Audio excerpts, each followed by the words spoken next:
They didn't lose you. They lost the version of you that was easy to hurt. My dear chosen ones, welcome back. Look at you, the one they timed out, the one they counted out, the one they swore would fold quietly and stay folded. You walked out of that quarantine zone like a rumor that refused to die. You crawled through the part of life that deletes people, and you came back carrying something they can't counterfeit. Not a smile, not a speech, an immunity. And the enemy? Don't miss this.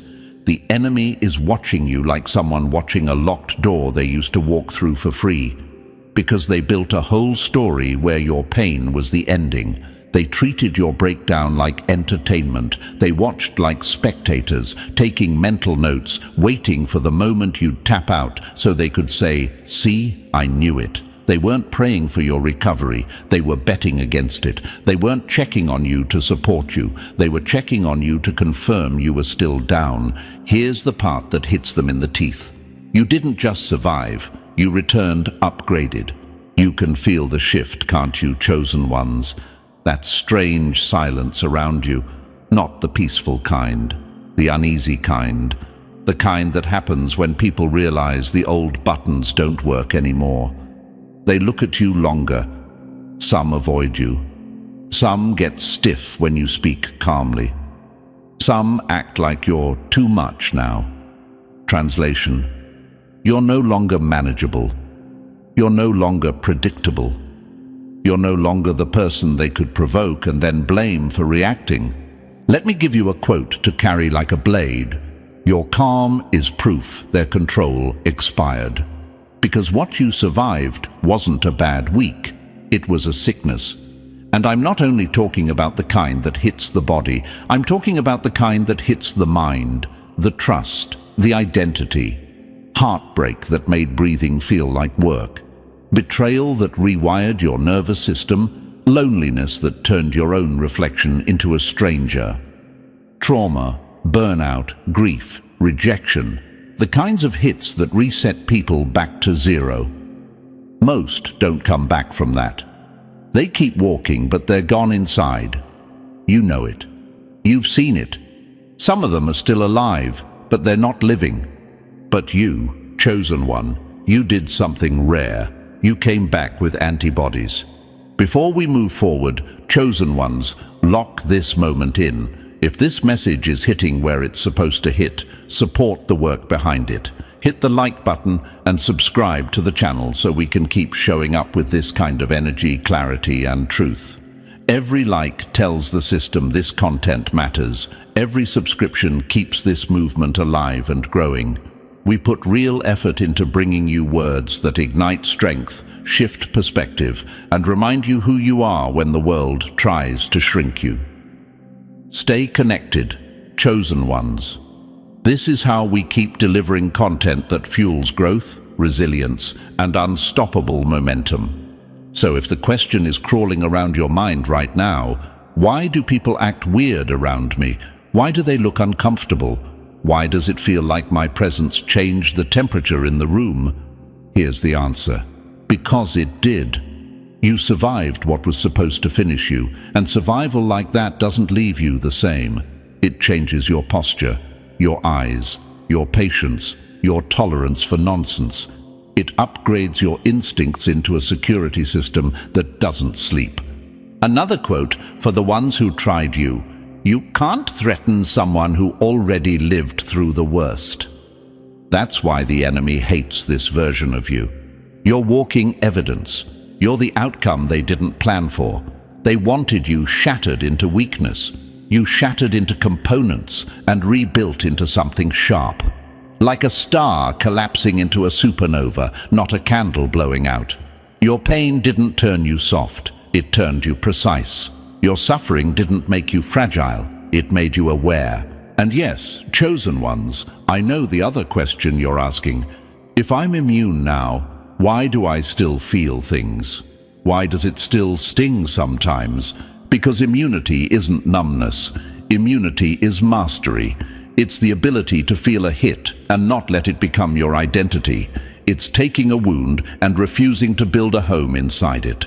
It's getting disappointed and still keeping your direction. It's hearing disrespect and not negotiating your worth. It's seeing manipulation and not explaining yourself into exhaustion. You're not cold, you're calibrated, and that's why they're panicking. They relied on your reactions. They relied on your guilt.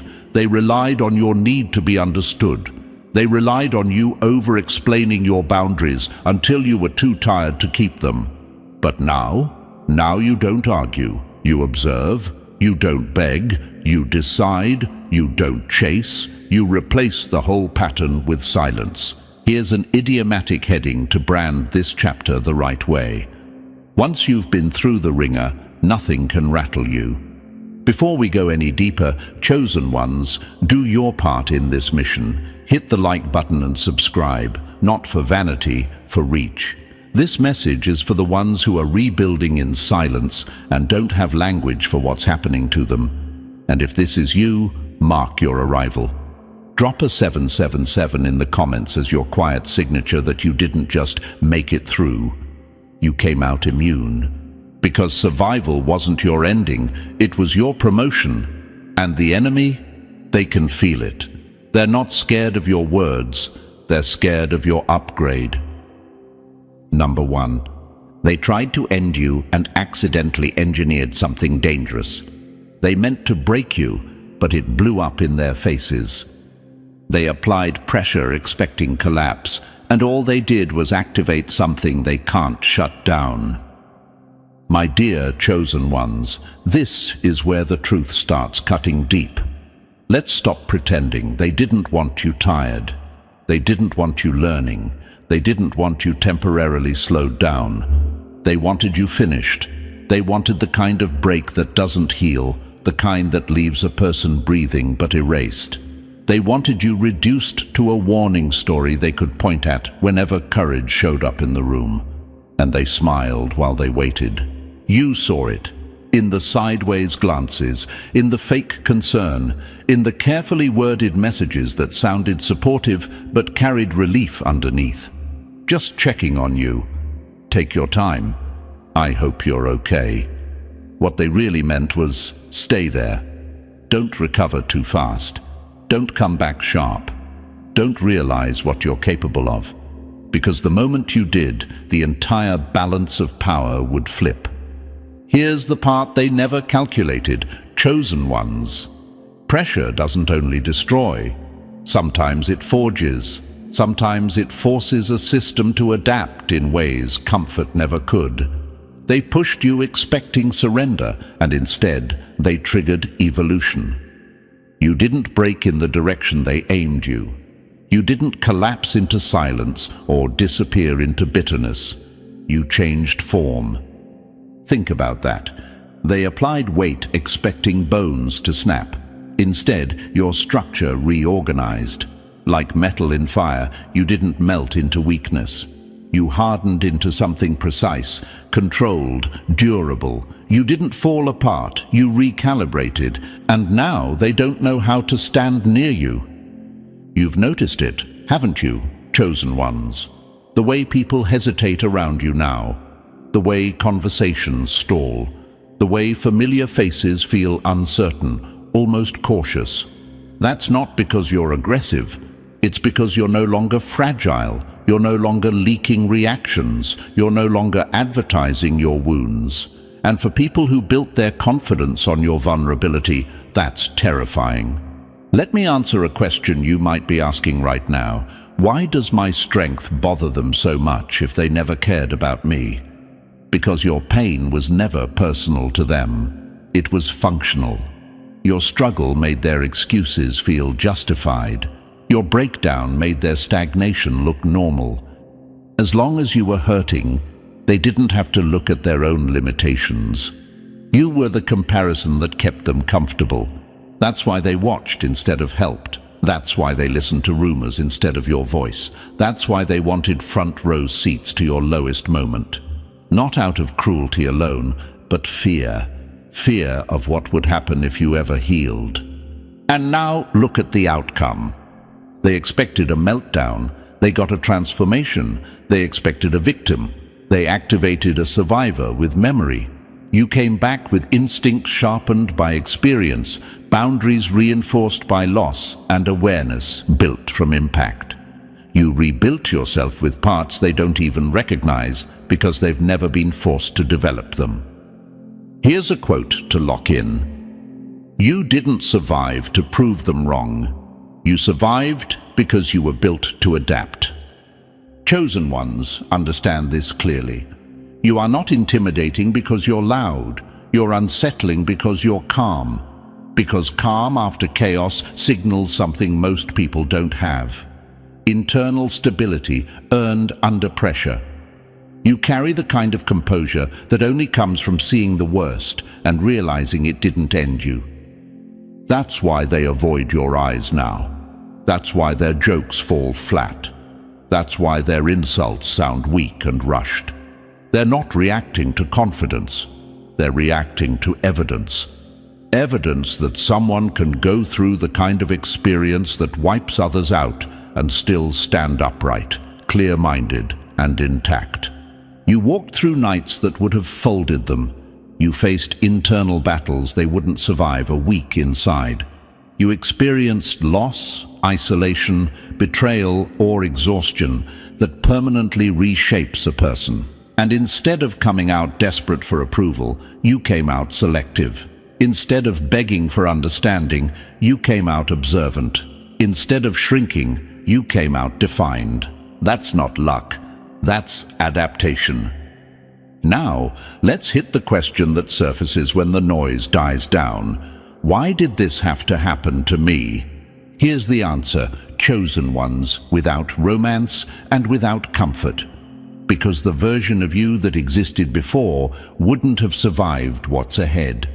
Some people learn through guidance, some through repetition. You required pressure strong enough to force growth, not because you were weak, but because your potential demanded resistance to surface.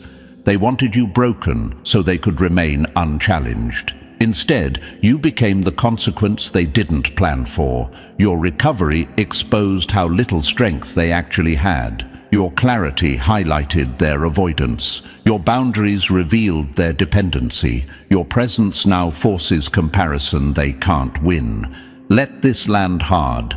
The same force they used to try to crush you became the process that upgraded you. You don't fear loss the way you used to because you've already lived through absence. You don't fear betrayal the same way because you've already survived disappointment without collapsing. You don't fear instability because your system learned how to operate under stress. That's immunity, chosen ones, not invincibility, immunity. And the most painful truth for them? Your strength isn't loud, it's consistent. It doesn't seek validation, it doesn't explain itself, it just exists. And now, every time they see you, they're reminded of what pressure can create when it doesn't succeed in destroying. They tried to break you. All they did was reveal what you're made of. Number 2. Nothing breaks you anymore, but you still feel everything clearly. Nothing gets through you anymore, but nothing misses you either. They're not upset that you changed. They're upset their old weapons don't work. My dear chosen ones, let's cut through the noise right now. People are confusing your calm with emptiness because they don't understand what evolution looks like from the outside. They say you're cold now. They say you shut down. They say you don't feel things the way you used to. What they're really saying is simple and embarrassing. We can't reach them anymore. And that realization hits the enemy harder than any argument ever could. You are not numb. You are calibrated. Let that sit. Numbness is a body giving up. Immunity is a system that learned how to stop bleeding on command. Numbness is a shutdown. Immunity is control. What happened to you wasn't emotional death, it was emotional training. Your system learned the difference between danger and noise. It learned how to filter poison without panicking. It learned how to spot threat before threat even announces itself. That's why you don't react the way you used to. Not because you don't care, but because you care correctly now. The enemy hates this version of you because they relied on your reactions, they relied on your spirals, they relied on your need to explain, to fix, to feel deeply without protection. Now they whisper stories about you. They changed. They're distant. They don't feel anything anymore. No, you just stopped bleeding in public. And that silence tastes like defeat to anyone who benefited from your pain. Picture this, chosen ones. You walk back into a space that once broke you. Same walls, same faces, same memories. But this time, the air doesn't choke you. Your chest doesn't tighten. Your nervous system doesn't panic. You realize something unsettling and powerful at the same time. Nothing here changed except you. That's not emptiness. That's immunity. That's upgraded sensitivity paired with mastered reaction. Let's talk about betrayal, because betrayal is one of the most lethal sicknesses humans face. It used to hit you like a physical impact, tight chest, shallow breath, mind racing, replaying every moment, wondering what you missed. But after being stabbed by people you trusted, after realizing loyalty wasn't mutual, something shifted. Your system learned. It archived patterns. Now you feel dishonesty before words finish forming. You notice the pause, the energy drop, the misalignment between tone and truth. You're not numb to betrayal. You're immune to the illusion that it deserves your collapse. Now abandonment, the kind that leaves silence where connection used to be, the kind that makes you question your worth at 3 in the morning. That pain rewires people permanently. Most never recover their sense of self from it, but you did something different. You learned how to sit alone without self-destruction. You discovered that being left taught you more than being loved incorrectly ever did. So now, when someone walks away, you don't chase, you don't beg, you don't shrink. You step aside and let what was temporary exit cleanly. You're not numb to abandonment. You're immune to the panic it once controlled you with. And rejection. Rejection used to feel like a verdict, like proof you weren't enough. But after being dismissed, overlooked, ignored by systems, people, or environments, you built your own ground to stand on. You became your own reference point. So when rejection shows up now, it barely registers. Not because you're made of stone, but because you understand something critical. Rejection often signals misalignment, not inadequacy. You're not numb to rejection. You're immune to letting it define you. Here's a truth to carry. Immunity isn't a shield, it's memory. Your body remembers what it survived. Another one, you didn't shut down, you shut them out. And one more, because it hits clean. You're not hard to love, you're hard to break. Now let's answer the question sitting quietly in your chest. If you're immune now, why do you still feel so much? Because immunity isn't about losing emotion, it's about mastery over it. You still feel pain, but it doesn't become your identity. You still feel disappointment, but it doesn't hijack your entire life.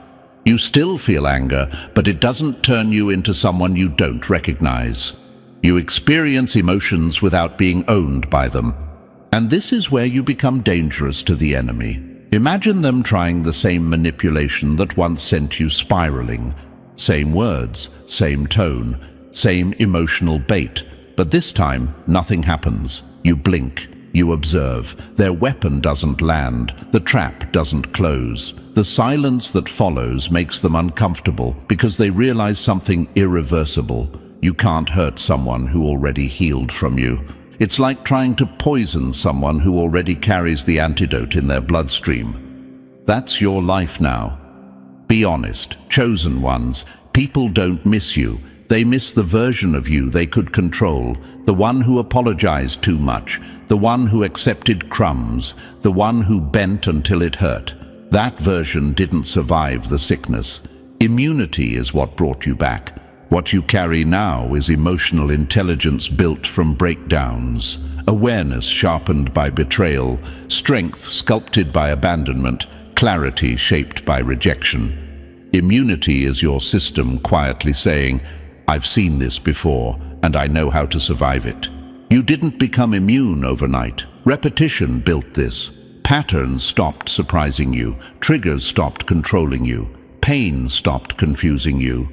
That's when immunity formed, not as a wall, but as wisdom. So let them talk. You're not unfeeling. You're evolved. You're not cold. You're cured. You're not detached. You're fortified. You survived a sickness that kills most, and now you move through the world feeling deeply but breaking rarely. That's why nothing and no one can touch you the way they used to. Number 3. Your calm became the one thing they can't control. Chosen ones, this is where the shift becomes visible to everyone else, even if they don't have the language for it yet. Nothing terrifies a guilty person more than realizing they can no longer shake you. They used to rely on your reactions. Your anger fed them. Your explanations entertained them. Your tears reassured them that they still had access. But now they watch you move through situations that once swallowed you, and you don't sink, you float, calm, observant, untouched. And that calm crawls under their skin in ways your rage never could. They don't understand it. They replay old scenarios in their head, trying to figure out which button to press. They recycle the same words, the same tone, the same manipulation, expecting the old version of you to reappear. They poke, provoke, test. They wait for you to explode, to defend yourself, to justify your boundaries, to collapse into explanation. But it doesn't happen. You blink, you pause, you stay quiet. And in that quiet, something snaps inside them. Here's the truth, chosen ones. Silence isn't absence, it's presence with control. When you don't react, you force people to sit with themselves. You remove the distraction they depended on. Your silence becomes a mirror, and most people hate what they see in it. That's why they get louder when you get calmer. That's why they spiral when you don't. Your peace exposes their instability. Your composure highlights their chaos. Your restraint shines a spotlight on their lack of it. Let this land. They don't miss the old you, they miss the leverage. You didn't go quiet because you're weak. You went quiet because you learned. You learned that not everyone deserves access to your energy. You learned that explaining yourself to people committed to misunderstanding you is self-betrayal. You learned that some people only feel powerful when you're reacting, and once you stopped feeding that cycle, the entire dynamic collapsed. You might be wondering right now, chosen ones, why does my calm bother them more than my pain ever did? Why were they more comfortable when I was struggling than when I'm steady? Because pain made you predictable. Pain kept you reactive. Pain allowed them to anticipate your moves and control the outcome. Calm, on the other hand, is unreadable. Calm doesn't reveal strategy. Calm doesn't negotiate. Calm observes, decides, and moves on. You survived something that erases most people. A sickness that attacks identity, confidence, stability. Maybe it was emotional, maybe it was physical, maybe it was both. Whatever form it took, it brought you face to face with your worst-case scenario. You already know how it feels to lose, to be abandoned, to be misunderstood, to be pushed to the edge of yourself. And you didn't disappear. You adapted. That's why their threats feel empty now. That's why their opinions don't land. What can someone take from you that you haven't already lost and rebuilt without? What fear can they introduce that you haven't already stared down in isolation? Nothing. Absolutely nothing. And that's the part that unsettles them the most. Your calm is not emptiness. It's evidence. Evidence that you've been to the bottom and climbed out with awareness instead of bitterness. Evidence that you no longer need to perform pain to be seen. Evidence that you've learned to regulate instead of react. That's emotional immunity in motion. Think about it, chosen ones. When someone throws chaos at you and it doesn't stick, the chaos doesn't disappear. It rebounds. It goes back to the source. That's why they get agitated. That's why they accuse you of being cold, distant, changed. They're not diagnosing you, they're confessing, they're admitting the old tactics don't work anymore. And here's the part you need to hold on to. Silence doesn't mean you've lost your voice. It means you've learned when to use it. It means you've stopped shouting into rooms that were never listening. It means you've upgraded from reaction to response, from impulse to intention. You're not floating above the drama because you think you're better. You're floating above it because you already drowned once and learned how to breathe differently. Your calm didn't come from comfort. It came from survival, and now it protects you better than anger ever could. That's why cowards fear your silence, because they can't control it, they can't manipulate it, they can't predict it, and deep down, they know it means one thing: you're no longer available to be shaken. Number 4, your survival rewired. Your instincts into precision weapons. When your instincts stop warning you and start deciding for you. They didn't lose access by accident. They were identified as a threat and filtered out. Chosen ones, understand this clearly. Survival didn't make you tougher in the way people assume. It didn't just add muscle or thicken your skin. It rewrote you. What you're carrying now isn't just strength. Strength was a side effect. What really happened is your entire internal system was rebuilt under pressure, and the world has no manual for the version you became. You don't run on hope anymore. Hope is for people who haven't been tested yet. You run on memory, on pattern recognition, on data collected the hard way. Every betrayal, every manipulation, every false promise, every sudden disappearance became information. Your scars didn't close and disappear. They turned into sensors. And that's why your instincts don't function like everyone else's.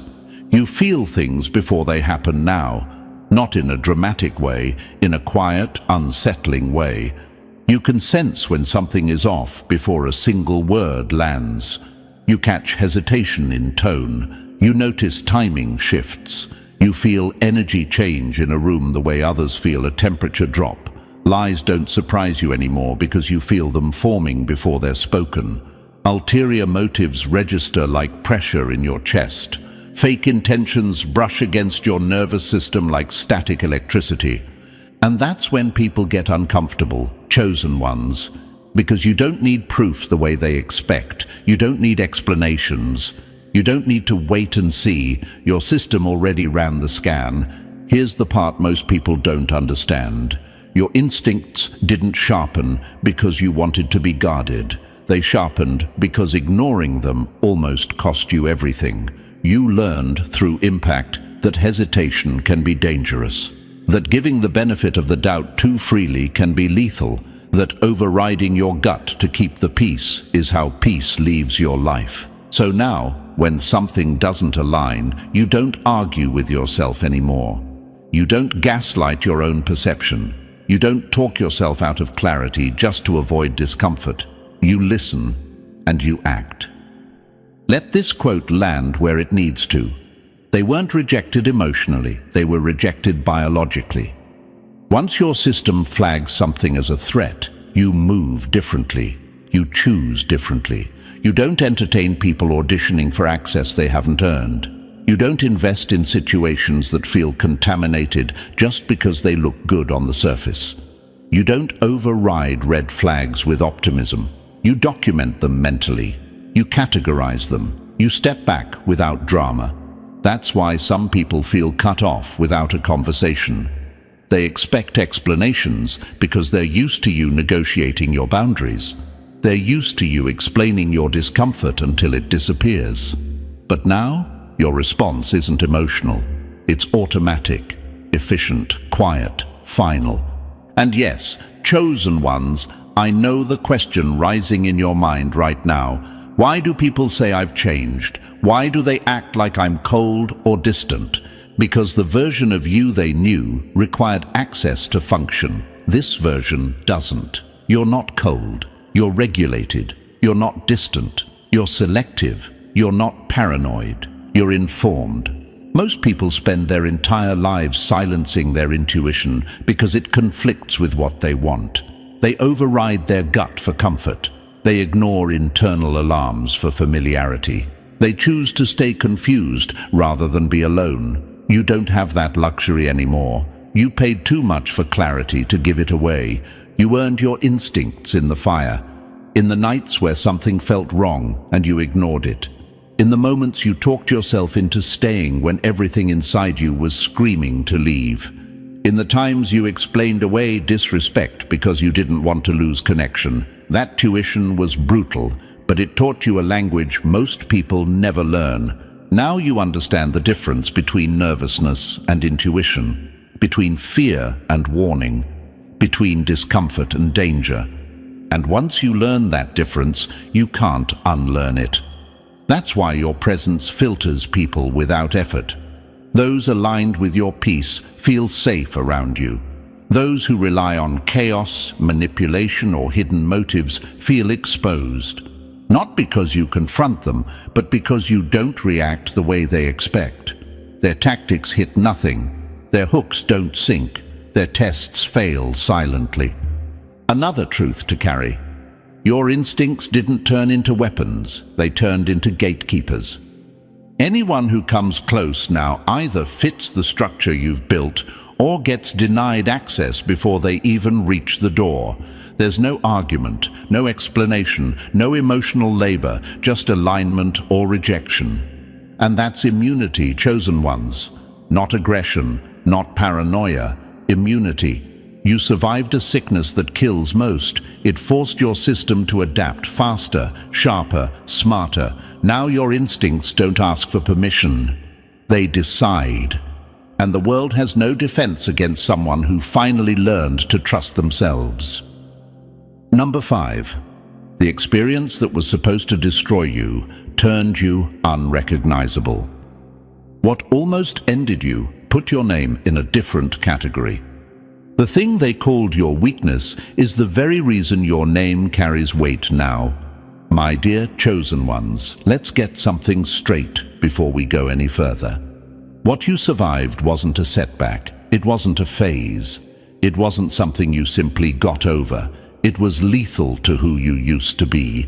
The sickness that hit you didn't arrive to inconvenience you.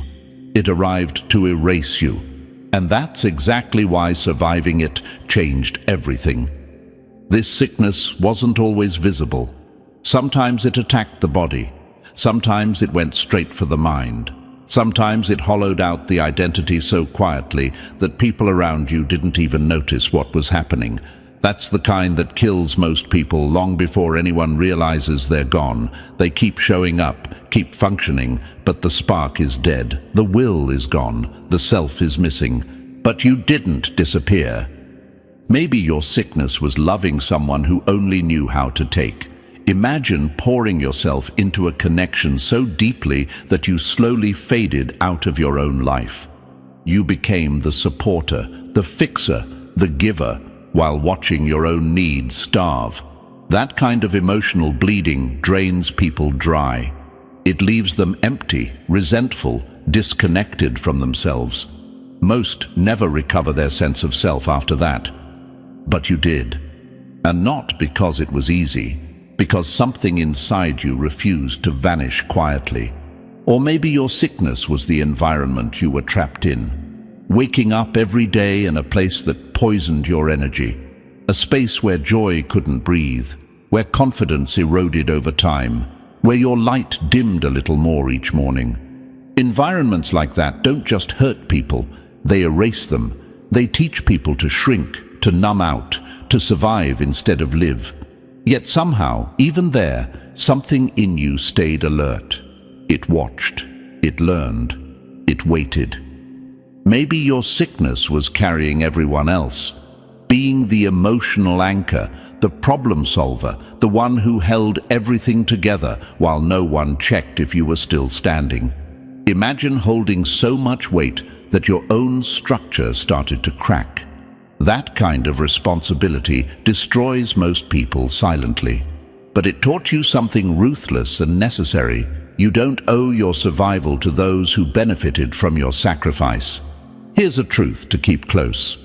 You weren't falling apart. You were shedding what made you useful to people who never carried you. Or maybe your sickness was perfectionism. That invisible disease that turns every mistake into proof you're not enough. That convinces you rest is failure and self-compassion is weakness. That keeps your nervous system locked in constant tension. Most people suffocate under that pressure. They burn out, shut down, lose themselves. You didn't drown in it. You snapped the chain. You learned to breathe without permission. And yes, chosen ones, for some of you the sickness was literal.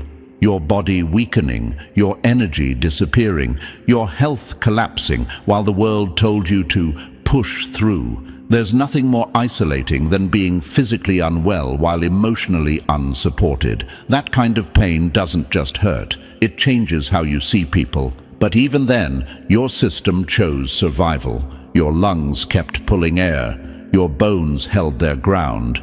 Your body fought for you when others couldn't. Let this quote hit hard. They called it normal life. It almost killed you. No matter the form, that sickness was fatal to who you used to be. It killed your innocence. It killed your naivete. It killed the idea that effort guarantees safety or that fairness is automatic. Those deaths were brutal, but they were necessary, because the version of you that got sick wouldn't have survived what came next. The sickness didn't destroy you. It prepared you. It trained your awareness. It sharpened your ability to detect danger early. It taught you to recognize disrespect without debate. It taught you to walk away without explaining. It taught you how to protect your peace like it's non-negotiable. You're not here because you healed normally. You're here because you outlived something that wasn't designed to be survived. And that changes how the world responds to you. Whether they admit it or not, your survival carries weight. It puts you in a different category. That's what makes you legendary, chosen ones. Not fame, not recognition. Survival with awareness, transformation with memory. You didn't just make it through. You came out altered, refined, resistant. And now the world has to deal with a version of you that didn't die, didn't fold, didn't stay broken, and has no intention of ever going back. Number 6. Your presence now exposes what others refuse to fix.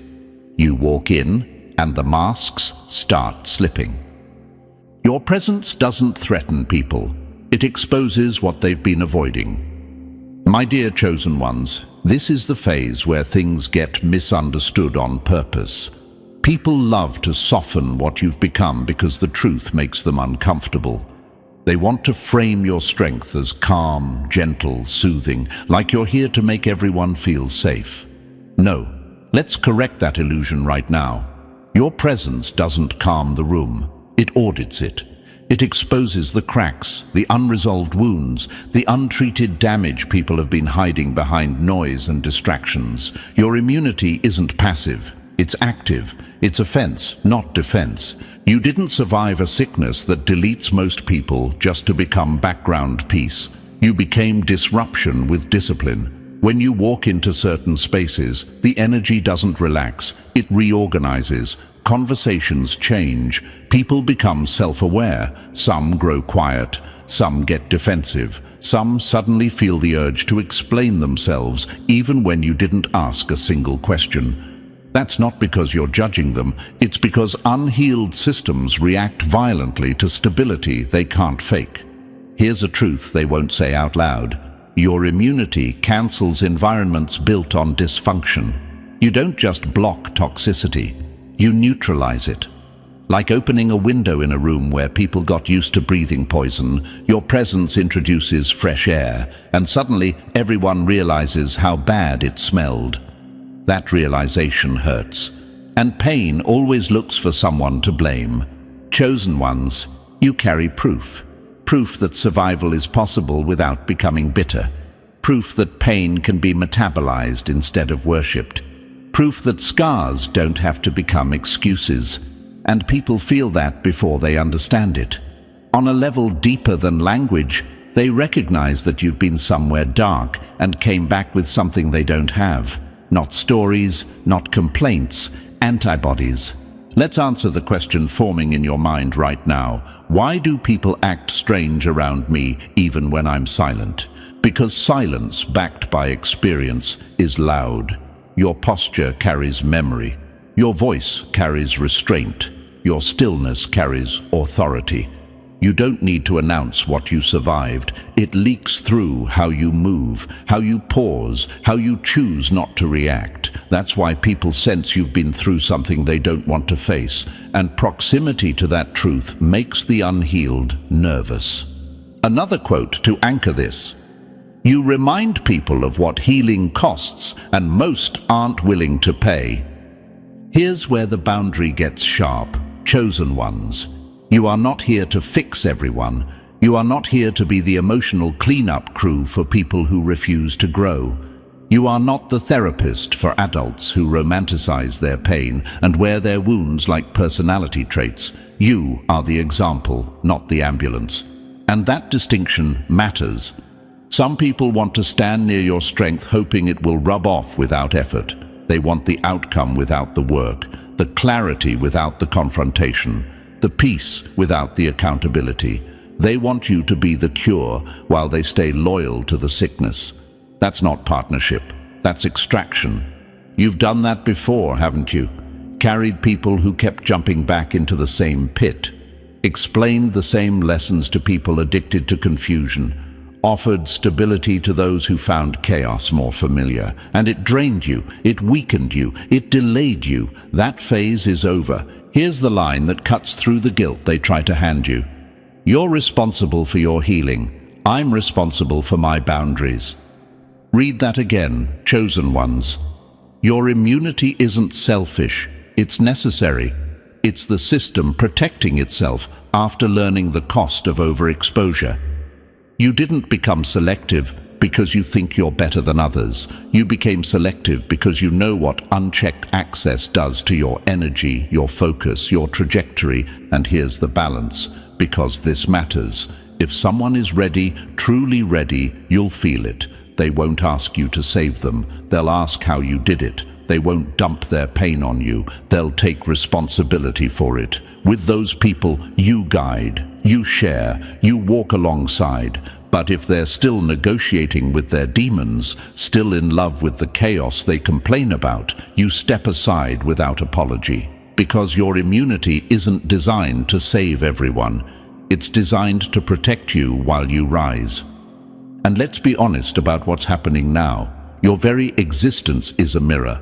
People see you and are forced to confront the version of themselves they've been postponing. Some will rise. Some will resent you for reminding them. That resentment isn't your burden, it's their signal. You survived a sickness that kills most. You didn't come back to play small, to dim yourself, or to make others comfortable in their stagnation. You came back carrying a blueprint for survival written into your nervous system. And whether people learn from it or run from it is not your responsibility. Stand where you are, chosen ones. Your presence is doing exactly what it's supposed to do. Number 7, your growth disrupted the people who benefited from your weakness. You outgrew them, and that's the crime they can't forgive. You've changed is not an observation, it's a confession. It's code for we lost access we were never entitled to. My dear chosen ones, pay attention to how those words are delivered. Not with curiosity, not with respect, but with accusation. With disappointment that doesn't quite make sense unless you understand what they're really mourning. They are not grieving the loss of connection. They are grieving the loss of control, the loss of leverage, the loss of the version of you that bent itself into exhaustion just to keep them comfortable. Yes, you changed, and that change is the proof you survived a sickness that kills most.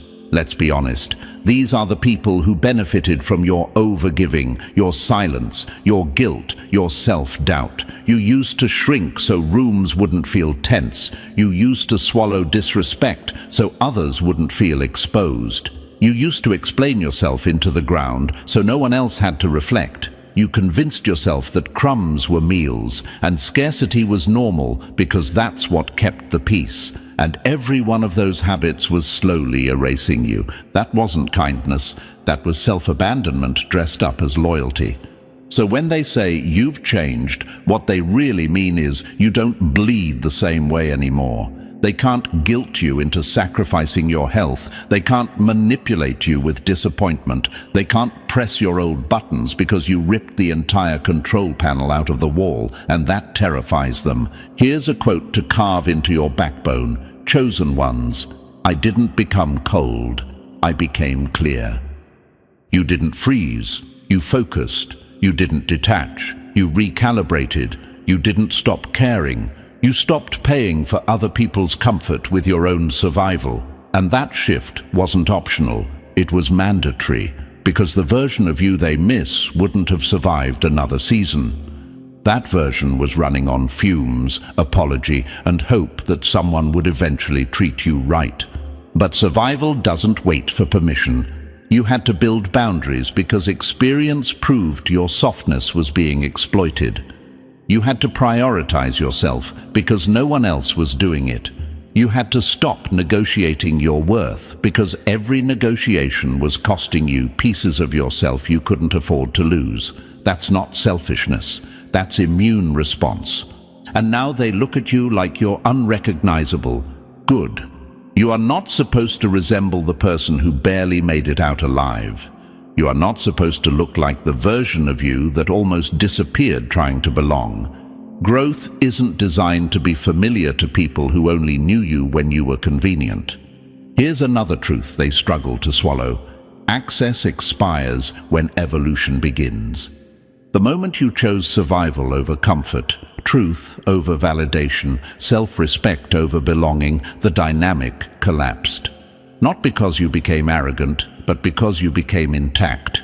You stopped asking for permission to exist. You stopped justifying your needs. You stopped translating your boundaries into softer language so they'd go down easier. And now imagine this, chosen ones. They're standing outside the door of your new life, rattling the handle, confused because the lock finally works. They knock with nostalgia. They knock with guilt. They knock with stories about how you used to be. And when that doesn't work, they write essays, gossip, create theories to explain why you came out of something that was supposed to end you, carrying a composure they can't imitate. They want a reason that makes sense to them. There isn't one. You changed because not changing meant extinction. You evolved because staying the same was killing you quietly. You upgraded because the environment demanded a stronger operating system. And now their confusion is your trophy. Their discomfort is your confirmation. Their shock is the applause you never asked for. Let this settle deeply, chosen ones. You didn't abandon them. You outgrew the version of yourself they depended on. And that's why they're offended. Because your evolution exposes a truth they can't escape. The arrangement only worked when you were smaller, when you were tired, when you were doubting yourself, when you were willing to overextend so they wouldn't have to grow. But you survived a sickness that kills most. And survival like that doesn't come with apologies. It comes with clarity. It comes with boundaries that don't explain themselves. It comes with a presence that doesn't negotiate. You didn't just change, you adapted. And they're witnessing the consequences in real time. Number 8, your recovery revealed who was feeding off your pain. When your healing turns the spotlight on their fragility. They didn't fear losing you. They feared losing control over the version of you that needed them. Chosen ones, this part gets uncomfortable for people who benefited from your weakness, so don't soften it. Some people didn't love you. They loved the leverage they had when you were tired, unsure, apologetic, and emotionally exposed. They loved being needed more than they loved being supportive.